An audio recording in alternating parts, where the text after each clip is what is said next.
মুবারাকুন আনজালনাহু, অর্থাৎ এই কোরআন আমি বরকতময় কোরআন উপদেশ হিসেবে তোমাদের জন্য নাযিল করেছি।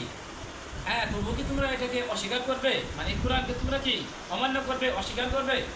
আসলে কোরআনকে যারা অবিশ্বাস করে, অস্বীকার করে বা এই জিকির থেকে যারা দূরে থাকে, তারাই কিন্তু গাফিলাতির মধ্যে পড়ে যাবে। এই কথা ভাই আল্লাহ রাব্বুল আলামিন এখানে জানিয়ে দিচ্ছেন।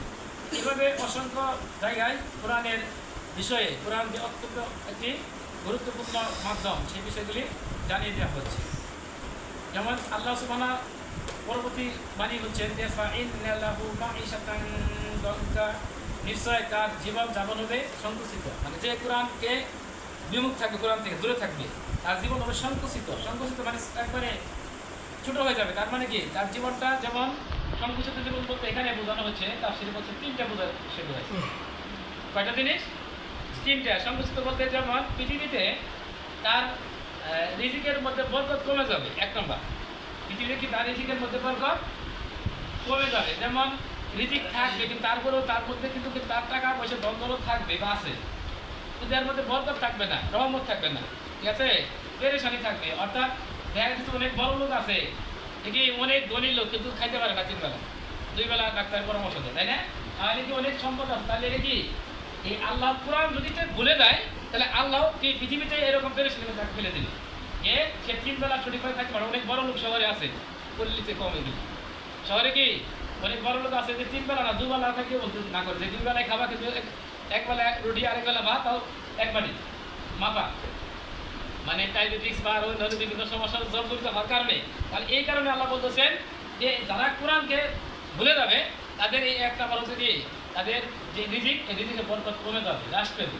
হ্যাঁ, তাদের জীবনটা সংকীর্ণ হয়ে যাবে। পৃথিবীতে তারা সমস্যা, তাদের একজন সাধারণ মূর্খ খেটে খাওয়া মানুষ সব খাইতে পারতেছে, আর একজন বড় লোক হয় তাও তিনি সব খাইতে পারতেছে না। তাহলে কি পৃথিবীতে তার সমস্যা হয়ে যাচ্ছে না? এই জন্য যারা কোরআনকে ভুলে যাবে, তাদেরকে আল্লাহ কি পৃথিবীতে এরকম সংকুচিত করবে জায়গাটা। হ্যাঁ, অর্থাৎ রিজিকের মধ্যে বরকত কমাই দিবেন।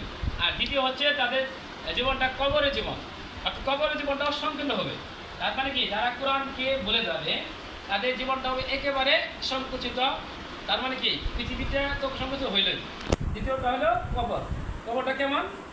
এই কবরটা জায়গাটা আসলে এমনিতে ছোট, তাই না? কিন্তু তার জায়গায় ছোটই থাকবে, এবং কি সেখানে সেই কবরে দেখা যাবে যে 99 সর্প, মানে সাপ দংশন করবে তাকে। হ্যাঁ, তারপরে অন্য একজন ফেরেশতা দেওয়া হবে, তিনি কিছু শুনবেও না, দেখবেও না, তাকে খালি পিড়েতে থাকবে। তাহলে এরকমভাবে তার কবরের জীবনটা এত সংকীর্ণ হবে, মানে এত চাপা হয়ে যাবে যে সেখানে তার কোনো শান্তি বা সেখানে কোনো আনন্দের কোনো সংবাদ সে পাবে না। এরকমভাবে তার কবরের জীবনটা একেবারেই সংকীর্ণ হয়ে যাবে, ঠিক আছে? এই কথাটাই এখানে আল্লাহ রাব্বুল আলামিন জানিয়ে দিয়েছেন যে এই কবরের জীবনটা যদি এরকম সংকীর্ণ হয়, তাহলে এটা হচ্ছে দ্বিতীয় স্টেপ। আর তৃতীয় হচ্ছে যে পরকালে যে জান্নাত বা জাহান্নাম। পরকালে কি জান্নাত বা জাহান্নাম আছে না? হয় মানুষ জান্নাতে যাবে, না হয় জাহান্নামে। দুটোর মধ্যে একটা যেতেই হবে, হয় জান্নাতে, না হয় কোথায়, জাহান্নামে। দুটোর মধ্যে একটাতে যেতেই হবে। তাহলে সেই একটাতে যদি যাইতে হয়, তাহলে অবশ্যই তাহলে কি যে কোরআনকে অনুসরণ করবে, কোরআনের আইন অনুযায়ী জীবন গঠন করবে, হ্যাঁ, কোরআন অনুযায়ী পরিবার পরিচালনা করবে, তাহলে তার জীবনটা সুন্দর হবে, সে জান্নাতের উত্তরাধিকারী হয়ে যাবে, ঠিক আছে? আর যদি যে ব্যক্তি কোরআনকে ভুলে যাবে, পৃথিবীতে কী করে যাবে?